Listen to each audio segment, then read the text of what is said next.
লোকসভার টাইমে এই বাবরি মসজিদ তৃণমূলকে ফিনিশ করবে, বিজেপিকে কতটা মাইলেজ দিবে, আর বাবরি মসজিদ প্রতিষ্ঠা করে আমি কতটা মাইলেজ পাবো অপেক্ষা করুন না। ওই যদিও আমাকে সাসপেন্ড করেছিল, আমি স্বেচ্ছায় দল ছাড়িনি, আমাকে ছাড়িয়ে দেওয়া হয়েছিল। তো সেই দলের একজন নেতা, কলকাতার মেয়র, আরবান ডিপার্টমেন্টের মন্ত্রী ছিলেন, তিনি সবসময় আমাকে উদাহরণ দিতেন যে মমতা বন্দ্যোপাধ্যায়ের ছবি ছাড়া নাকি আমাদের কোনো গ্রহণযোগ্যতা নেই, বা আমরা মানুষের কাছে কোনো গ্রহণযোগ্যতা আমাদের থাকবে না। উনি নিজে যেটা ভাবতেন সেটা আমাদেরকেও ভাবাবার চেষ্টা করতেন। তো তিনাকে যোগ্য জবাব দেওয়া হয়েছে। মমতা ব্যানার্জি নিজেই 2021 সালের নির্বাচনে বর্তমান মুখ্যমন্ত্রীর কাছে 1956 ভোটে হেরেছিলেন। তারপরেও তিনাদের ঔদ্ধত্য কমেনি। তিনাদের মুখে মা মাটি মানুষের নেত্রী বলতেন, আর কোনো মানুষের সঙ্গেই সম্পর্ক রাখতেন না। তার ক্যাবিনেটের সদস্যদের সঙ্গে 5 মিনিট কথা বলতেন না। আপনি ইন্ডিভিজুয়াল লড়াই করবেন নাকি আপনি বিজেপির সঙ্গে একসঙ্গে লড়াই করবেন? কেন বিজেপির সঙ্গে লড়তে যাব? বিজেপি তো নিজেদের দক্ষতায়, যোগ্যতায় বাংলার মানুষের কাছে 260টি আসন জিতে নিরঙ্কুশ গরিষ্ঠতা লাভ করেছে। তারা তাদের ভালোভাবে রাজ্য চালাবে। আমরা বিরোধী আসনে বসে তাদের যে রাজ্যপাট, সেটা যাতে রাজ্যের মানুষের মঙ্গলে কাজ করে, মানুষের সব রকম মানুষকে নিয়ে কাজ করে, সব মানুষের সব জাতি ধর্ম নির্বিশেষে সর্বস্তরের মানুষকে যাতে পরিষেবা দেয়, সেটাই আমরা এই সরকারের কাছে আশা ব্যক্ত করি। মানে লড়াইটা কি তাহলে তৃণমূলের বিরুদ্ধে না? এখন তৃণমূল তো হেরে ফিনিশ, তার বিরুদ্ধে আর কি থাকবে? 6 মাস অপেক্ষা করুন না। তৃণমূল বলে কি বস্তু এটা আর থাকবে না পশ্চিমবাংলায়। আগামী নির্বাচনগুলোয় দেখবেন তৃণমূলের টিকিট নিয়ে আর টাকা দিয়ে টিকিট নিত, তো এরপর আর তৃণমূলের টিকিট নিয়ে কেউ লড়ার নাম করবে না, কেউ লড়তেই না। দেখুন, নতুন সরকার ভালো কাজ করবে, এটাই আমি আশা ব্যক্ত করব। আর পার্সোনাল যদি বলেন, মমতা বন্দ্যোপাধ্যায়ের প্রতিও যেমন আমার অনেক কৃতজ্ঞতা রয়েছে, বা আগামী দিনেও যতদিন উনি বাঁচবেন থাকবে। কিন্তু ব্যক্তিগতভাবে হুমায়ুন কবির, তার যা বয়স আর যা পলিটিক্যাল লংজিভিটি, বা তার যে 43 বছরের কেরিয়ার, তো শুভেন্দু অধিকারীর বয়স আমার থেকে অন্তত 6-7 বছরের কম, তো তারও অনেক লম্বা কেরিয়ার। ব্যক্তিগত শুভেন্দু অধিকারীর সঙ্গে বর্তমান মুখ্যমন্ত্রীর সঙ্গে আমার সুসম্পর্ক রয়েছে। রাজনৈতিক বিরোধিতা থাকবে, বিজেপির বিরোধিতা থাকবে।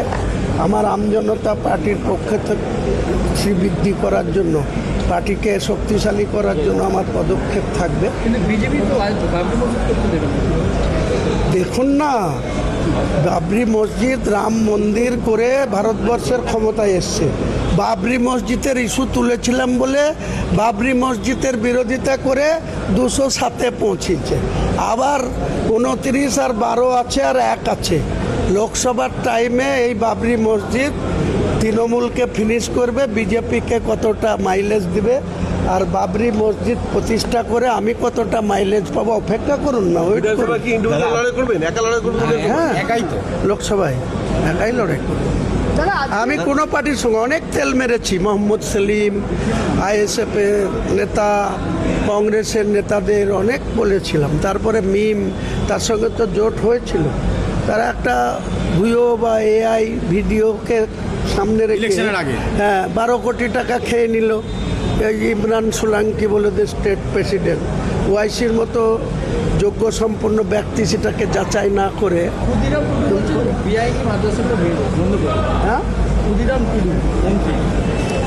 দেখুন, বলা অনেক সহজ, আমার অভিজ্ঞতা দিয়ে বলছি। ভারতবর্ষের দেশ চালাচ্ছে বিজেপি, 25 বছর ধরে গুজরাট চালাচ্ছে, কখনো আসাম চালাচ্ছে, কখনো উড়িষ্যায় এসছে। মুখে বলা যতটা সহজ, কাজে করে দেখানো অনেক কঠিন আছে। আমি মনে করি শুভেন্দু অধিকারীর নেতৃত্বে যে সরকার ক্ষমতায় আসার জন্য অনেক কিছু বলেছে, শুধু দেখতে থাকুন, তারা মানুষের জন্য কাজ করুক, তাহলে আরও তাদের শক্তিশালী হবে, তারা আরও বেশি। মুখ্যমন্ত্রীর জন্য যাকে মিষ্টি এনেছিলেন তাকে দিয়েছেন, খাইয়েছেন? মুখ্যমন্ত্রীকে খাওয়ানোর জন্য বলেছি, ভেতরে বলেওছি।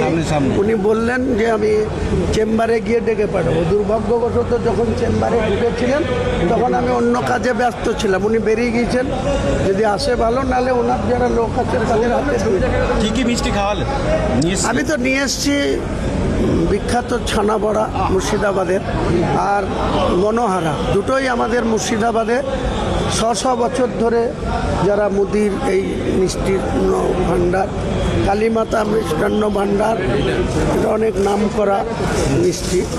আমি ছবি করা 7 নওদা আর রেজিনগর থেকে কালকে যদি রিজাইন হয়, কারণ স্পিকার তো এখনও বসেনি, কালকে হলে করব। কালকে বোধহয় সম্ভবত হবে না, স্পিকার পরশুদিন বসলে স্পিকারের কাছে তো রিজাইন করতে হয় নিজে হাতে লিখে। ওখানে তো আবার নির্বাচন হবে তাহলে। হ্যাঁ, তো বাই ইলেকশন হবে। আমি ইলেকশন কমিশনকেও রিকোয়েস্ট করব এবং রাজ্যের মুখ্যমন্ত্রীকেও রিকোয়েস্ট করব। উনি তো আমায় জিজ্ঞেস করলাম, উনি বললো ভবানীপুরটা রাখবো, নন্দীগ্রাম ছাড়বো।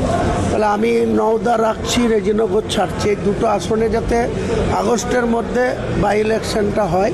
মুখ্যমন্ত্রীর অনেক ভূমিকা থাকে আর ইলেকশন কমিশনকে বলে, কারণ সরকারি কর্মচারীদের পুজোর টাইমে সবারই ছুটি দরকার, সবারই তাদেরকে রিলিফ দিতে হবে। কাজেই আগস্ট মাসের মধ্যেই যাতে দুটো সিটে বাই ইলেকশন হয়ে যায়, মুখ্যমন্ত্রীর তরফ থেকেও রিকোয়েস্ট করব আর ইলেকশন কমিশন। রেজিনগর থেকে কাকে রাখছেন? আমার ছেলে যে 25শে বৈশাখ জন্মগ্রহণ করেছিল 1994 সালের 9 মে, সে বর্তমানে রাজনীতিতে আছে, পঞ্চায়েত সমিতিতে একটা কর্মদক্ষ পোস্টে আছে। সেই ছেলে যেহেতু রাজনীতির মধ্যে আছে, তাকেই আমি আমার ছেলে। বাবরি মসজিদের কাজ কবে থেকে শুরু হচ্ছে? চলছে তো, অনগোয়িং আছে। ছবিটা আমরা